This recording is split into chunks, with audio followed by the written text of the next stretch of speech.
Greg Ross begins our coverage at the scene in Toronto. That's where a popular family-friendly street festival ended in gunfire. Greg, I understand that you are now closer to where this may have all unfolded there. What's the latest this morning? Well, Marianne, this appears to be the epicenter of the investigation into this shooting. And if you just take a look behind me here, you can see that investigators are on the street continuing. Here we've got a forensics unit from Toronto Police homicide investigators on scene here as well. And if you look along the street, you see the aftermath of this shooting.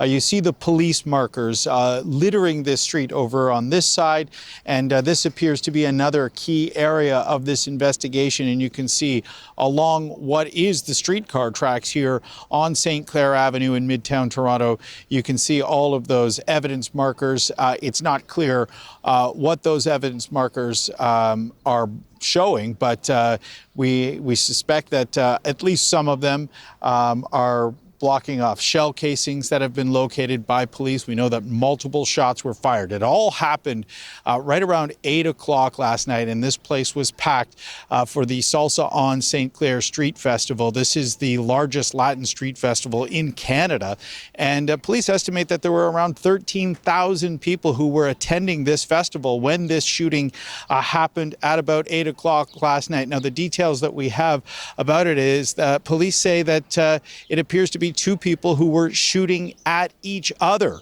And we know that at least 2 people have died. We know that at least 6 people were hit and had gunshot wounds. And 1 other person was taken to hospital with injuries, but did not suffer gunshot wounds. That is what we know about what happened. We don't know if the victims were involved in the shooting in any way, or if they were just innocent bystanders who were here at this festival trying to enjoy a nice evening in Toronto. And police are also still trying to determine what the motivation was behind this shooting. So it's very difficult to say with certainty what precipitated this. I can tell you that there was an exchange of gunfire between individuals and that 2 firearms were recovered.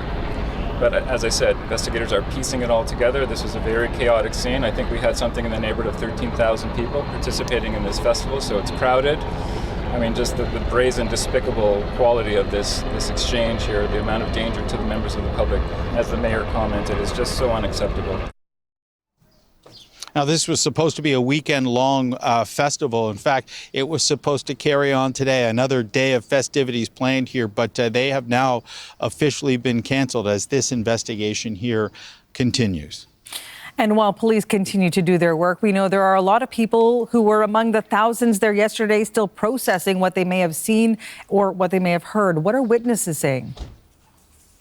You know, it's interesting. You talk to people that were here yesterday, and I don't think people realized what was happening when those shots started to ring out. Many people reporting that they thought they heard fireworks going off. And of course, it was a festival. It was a celebration. There's stages here where performers were performing at the time.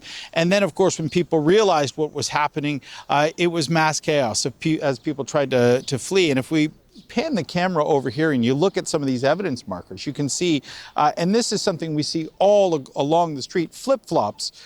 People here in their flip-flops, and it appears they may have just run right out of their shoes as they were trying to flee this scene. We talked to some of the people that were here at this festival last night.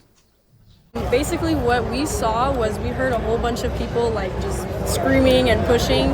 We saw the police running that way, and then as soon as we heard that, we go over there and all we know is that it was not a small gun, it was a very big gun. Basically we just heard a lot of people screaming like, oh my god, he got shot in his face.